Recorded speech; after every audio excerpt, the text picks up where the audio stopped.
Okay friends, हम आज का वीडियो स्टार्ट करते हैं। आज का ये है प्री मार्केट एनालिसिस 4 जुलाई ट्यूसडे के लिए।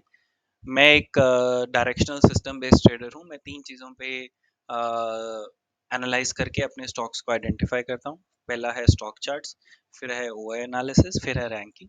ये एक फिल्ट्रेशन प्रोसेस है जिससे मुझे पता लग जाता है कि फाइनली किस सेक्टर में मेरे लिए सबसे स्ट्रॉन्ग मोमेंटम है। तो सबसे पहले हम देखेंगे अपने निफ्टी को।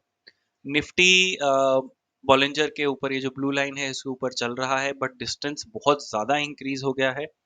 अगर थोड़ा सा स्लो डाउन नहीं आता है तो एक शार्प करेक्शन आ सकती है। मेरे अकॉर्डिंग इस हफ्ते थोड़ा सा हमें 200-300 पॉइंट का डाउनवर्ड मूव दे सकता है, बट मार्केट अभी भी बाय ऑन डिप ही है। अगर हम बैंक निफ्टी की बात करें, बिल्कुल उस निफ्टी की तरह ही ये है। हमारा पहला टारगेट 45,000 का था, जो आज इजीली अचीव हो गया। मेरे ख्याल से यहाँ से मार्केट 46,000 भी जा सकता है। थोड़ा सा बीच में माइल्ड करेक्शन आ सकता है निफ्टी की तरह, जैसे मैंने कहा कि बहुत शार्प एंड फास्ट मूव आया है। अगर हम डाउ जोन्स की बात करें, ये भी बॉलिंजर बैंड, ये जो ब्लू लाइन है इसके ऊपर ट्रेड कर रहा है और एक रेंज को ये ब्रेक करने की कोशिश कर रहा है, तो इसके बाद भी हमें एक अपवर्ड मूव दिख सकता है। अगर हम अपने सेकंड फर्स्ट कंपोनेंट की बात करें, जो कि है डेली चार्ट्स। हम डेली चार्ट्स में अगर देखें तो ऑटो सेक्टर में स्ट्रेंथ है। बैंक निफ्टी में बहुत देर के बाद स्ट्रेंथ वापस आई है। 3 दिन से मैं इसके बारे में बोल रहा हूँ कि अगर ब्लू लाइन के ऊपर गया तो अच्छा मूव आएगा, और आज हमने वो मूव देखा। हमारे लाइन फ्राइडे को ऊपर चले गया था और आज हमने उसके कारण काफी बड़ा मूव देखा। सो बैंकिंग मेरे लिए काफी स्ट्रांग है। सीमेंट अभी अवॉइडेबल है। कंज्यूमर में वीक स्टॉक्स और स्ट्रॉन्ग स्टॉक्स में बहुत ज़्यादा अंतर नहीं है, तो मैं अभी के लिए अवॉइड करूंगा।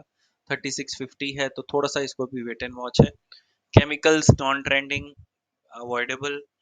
इंफ्रा बुलिश है, बट प्रेफरेबल रहेगा कि अगर 50 के ऊपर है। अभी ये 42 चल रहा है, तो इसमें देखते हैं अगर कोई अच्छी अपॉर्चुनिटी। एनबीएफसी बहुत स्ट्रांग है, इसमें बहुत अपॉर्चुनिटीज मिलेंगी हमें। निफ्टी में बोल ही रहा हूँ कि काफ़ी 83% है, बाय ऑन डिप रहेगा हमारे लिए। मेटल्स फाइनली ऊपर गया है, तो आई थिंक इसमें हमारे पास अच्छे नाम आने शुरू हो जाएंगे। मेटल्स में मैं इंटरेस्टेड रहूंगा। बहुत मंथ्स के बाद, करेक्शन के बाद शायद एक बड़ा मूव आ सकता है। ऑयल एंड गैस मेरे लिए अवॉइडेबल है, क्योंकि एक्सटर्नल फैक्टर्स अभी बहुत ज़्यादा हैं। फार्मा आपका स्ट्रांग है। बहुत आज काफ़ी करेक्शन देखने को मिला फार्मा स्टॉक्स में, बट वो एक हेल्दी करेक्शन है क्योंकि इनमें इतना स्ट्रांग मोमेंटम था। बट अभी भी बाय ऑन डिप है। टेक में गिने चुने स्टॉक्स हैं जो मोमेंटम में है, बट ऐसा कोई बहुत स्ट्रांग नहीं बोलूंगा मैं। अगर हम ब्रॉडली देखें तो हमारे को auto, bank Nifty, NBFC, Nifty, metals, pharma और गिने चुने स्टॉक्स टेक में हमें ये अच्छे लग रहे हैं। अब अगर हम बात करें अपने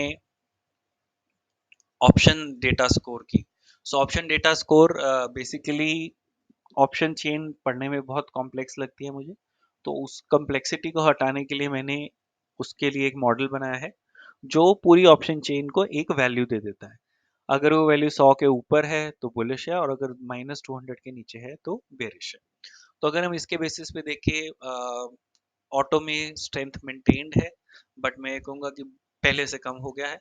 बैंक में बहुत नया स्ट्रेंथ बिल्ड हो रहा है, और आपके काफ़ी हेवी वेट्स हैं जिन्होंने आज ज्वाइन करा है, जो कि आईसीआईसीआई बैंक और एसबीआई। तो bank Nifty 46,000 short term, 50,000 long term बहुत बड़ी बात नहीं होगी, और ये बहुत स्ट्रॉन्ग मूव आएगा जब भी आएगा। सीमेंट में वापस से स्ट्रेंथ आ रही है, मैं एक दिन और वेट करूंगा। Chemicals week. कंज्यूमर ब्रॉडली मेरे लिए वीक है, अभी के लिए अवॉइडेबल है। एफएमसीजी बहुत स्ट्रॉन्ग है। हेल्थ स्टॉक्स बहुत स्ट्रॉन्ग हैं। इंफ्रा में सिर्फ एल एन टी अच्छा लग रहा है, उसके अलावा कोई नहीं। जैसे हमने बोला था कि शायद सिर्फ एक ही स्टॉक आए। इंश्योरेंस का मोमेंटम अभी के लिए रिड्यूस हो गया, बट फिर भी अभी हमारे पास 2-3 नाम हैं जो अच्छे लग रहे हैं। मेटल्स में यस, हमारे पास अब थोड़ा सा स्ट्रेंथ आना शुरू हुआ है। मैं इसमें चाहूंगा कि टाटा स्टील भी इसी कैटेगरी में है, क्योंकि वो एक फ्रंट लाइन स्टॉक है। अगर वो आएगा तो मेटल सेक्टर को और स्ट्रेंथ मिलेगी, तो थोड़ा सा अभी इसको वेट कर सकते हैं। एनबीएफसी आपका स्ट्रॉन्ग चल रहा है। ऑयल एंड गैस हमारे लिए अवॉइडेबल है। फार्मा में जैसे देख के लग रहा था कि आज माइल्ड करेक्शन है, तो अभी के लिए इसको हम थोड़ा सा और करेक्ट होने देंगे, और जब मोमेंटम वापस आएगा तो हम इनमें वापस से जाने की कोशिश करेंगे। टेक स्टॉक्स में गिने चुने स्टॉक्स ही अच्छे हैं, अभी के लिए अवॉइडेबल है। तो अगर हम ओआई डेटा को देखें तो प्रॉमिसिंग लग रहा है आपको auto, banking, cement, FMCG, insurance, partially metals और एनबीएफसीज। अब हम बात करते हैं अपने डेली स्कोर की। तो ये भी एक स्कोरिंग सिस्टम है जो मुझे बताता है कि टेक्निकल्स के बेसिस पे ओआई शीट पे, इसमें मैं एक चीज बोलूंगा कि आप ऊपर अगर ये देखेंगे कॉलम 3 में कि ये स्कोर 50 हो गया, ये निफ्टी का स्कोर की एवरेज है। सो बेसिकली जितने भी निफ्टी 50 के स्कोर्स हैं मैंने उसका एक एवरेज यहाँ पे निकाली है। यूजुअली जब ये स्कोर 50 के ऊपर जाता है तो एक माइनर करेक्शन आता है। तो अगर आप पिछले 3 बार देखेंगे तो 14 जून को आया था तो हमने करेक्शन देखा था, फिर 16 जून को आया था फिर हमने करेक्शन देखा था, फिर 21 जून को आया था फिर एक हमने करेक्शन देखा। अभी ये एग्जैक्ट 50 पे है, तो मे बी तभी मैं कह रहा हूँ कि बैंक निफ्टी का तो मोमेंटम है इसलिए शायद निफ्टी अभी बचा हुआ है, बट मेरे हिसाब से इस हफ्ते एक इसमें करेक्शन आ सकता है। और निफ्टी बढ़ने का मेन रीजन रिलायंस भी रहा है, तो अगर रिलायंस ऊपर है और पॉजिटिव रहता है तो निफ्टी के गिरने की प्रोबेबिलिटी कम रहेगी, तो इस पे भी हम अलग से वॉच रखेंगे। डेली स्कोर हम 84% स्टॉक्स हमारे निफ्टी में अभी डेली के ऊपर हैं, जो कि बहुत बहुत स्ट्रॉन्ग है। ऑटो सेक्टर अच्छा लग रहा है, बैंकिंग अच्छा लग रहा है, कंज्यूमर के गिने चुने स्टॉक्स अच्छे लग रहे हैं, एफएमसीजी अच्छा है, हेल्थ अच्छा है, इंश्योरेंस अच्छा है, स्टील अच्छा है, मेटल अच्छा है, एनबीएफसीज अच्छे हैं, फार्मा में 50-50 है, टेक में भी अच्छा लग रहा है। तो इसके बेसिस पे मैं tech, NBFCs, metals, insurance, FMCG, banking और ऑटो अच्छा लग रहा है। अब हम इसको, इसी चीज को मैंने फिर सेक्टर लेवल पे डालने की कोशिश करी है, देखने के लिए कि सेक्टर लेवल पे सारे फैक्टर्स मिला के सबसे स्ट्रॉन्ग कौन से अच्छे लग रहे हैं। तो इसमें क्लियरली आता है कि ऑटो एंसिलरी, जो कि आपके एक्साइड, मदरसन ये हो गए। सेकंड आपका आता है बैंकिंग, फिर आपका आता है एफएमसीजी, फिर आपका आता है इंश्योरेंस, फिर एनबीएफसी, ऑयल एंड गैस। हालांकि मैं ऑयल एंड गैस में सिर्फ हिंदपेट्रो में ट्रेड करता हूँ, तो देखते हैं बैंक निफ्टी और इंडेक्स। सो इसमें भी काफी स्ट्रेंथ है हमारे पास, कुछ कुछ सेक्टर्स हैं जिसमें हमारे पास स्ट्रेंथ है। अब हम अपना ओवरऑल इस सिस्टम को देखने की कोशिश करेंगे कि हमारे पास कौन से स्टॉक्स हैं जिसमें हमारे पास स्ट्रेंथ है और कौन से स्टॉक्स हैं जिसमें नया स्ट्रेंथ आया है। मैं कुछ कॉलम हाइड कर रहा हूँ ताकि आपको एक्स्ट्रा चीजें देख के कंफ्यूजन ना क्रिएट हो। तो अगर हम पहले बात करें नए स्टॉक्स जो आज बुलिश ट्रेंड में आए हैं, तो एक्साइड मैंने आज इसमें पोजीशन ली है, आईडीएफसी फर्स्ट बैंकिंग से, ऑयल एंड गैस जो हमने लग रहा था स्ट्रांग है, मेटल्स के 3 नए स्टॉक्स, वो बहुत बड़ी इंडिकेशन है कि शायद मेटल में फाइनली ट्रेंड आएगा। और बैंकिंग का एक और स्टॉक है आईडीएफसी फर्स्ट, प्रॉब्ली न्यूज़ के कारण भी हो सकता है, तो देखते हैं ये रहता है नहीं। और एनबीएफसीज में आपका बजाज फाइनेंस। अगर हम ओवरऑल सेक्टर लेवल पे देखने की कोशिश करें कि कौन से स्टॉक्स हमें अच्छे लग रहे हैं, तो मैं बोलूँगा ऑटो में मेरे टॉप 3 पिक होंगे, मदरसन, एक्साइड और एमएनएम। बैंकिंग में बैंकिंग में अभी प्रॉब्ली एचडीएफसी बैंक, हालांकि स्लो मूवर है। एफएम कंज्यूमर सेक्टर अभी के लिए मेरे लिए अवॉइडेबल है, बट ट्रेंड मेरे को यूजुअली अच्छा लगता है, तो मैं उसमें ट्रेड करने का सोच सकता हूँ। इंडिगो एक एक्सेप्शन मुझे लग रहा है इस केस में, एंड टाइटन।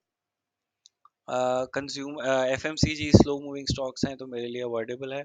आईटीसी जिसको भी अच्छा लगता है वो ऑफ कोर्स इसमें ट्रेड कर सकता है, ये पिछले 2 साल से एक अप ट्रेंड मोमेंटम में चल रहा है। हेल्थ में लाल पैथलैब अच्छा लग रहा है। इंफ्रा में एल&टी अच्छा लग रहा है।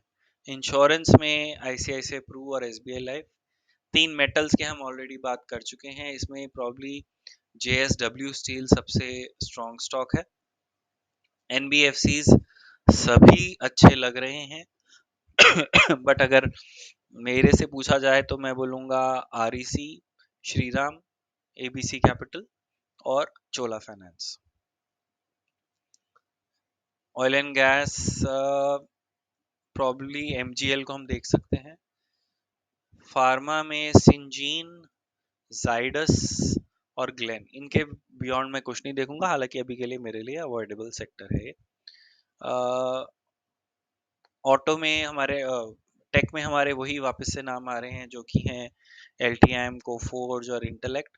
तो ये सेलेक्ट स्टॉक हैं जिनमें आप ट्रेड कर सकते हो।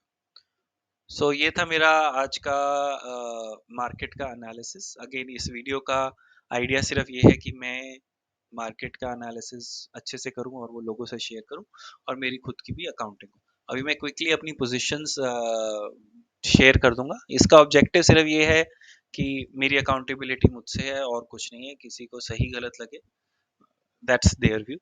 तो आज मैंने ज़्यादा पोजीशंस ऐड नहीं करी क्योंकि जो मेरे को है मार्केट में थोड़ा वीकनेस नज़र आ रहा है।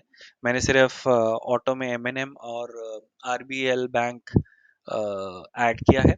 जो येलो में कॉलम वी में जो प्राइसेस हैं ये कैश प्राइसेस हैं गूगल फाइनेंस से, तो ये शायद करेक्ट नहीं होंगे, बट मेरे को ब्रॉड अंडरस्टैंडिंग चाहिए होती है। कॉलम एस में मेरा टारगेट है, ये डेली एटीआर के बेसिस पे है। मेरे को फिक्स टारगेट का है। अब उसके बाद स्टॉक ऊपर भागता है या क्या करता है रियली डजंट मैटर। मैं एक ही स्टॉक को दिन में 2 बार नहीं एंटर करता हूँ। मैं हर स्टॉक पे हेज लेता हूँ।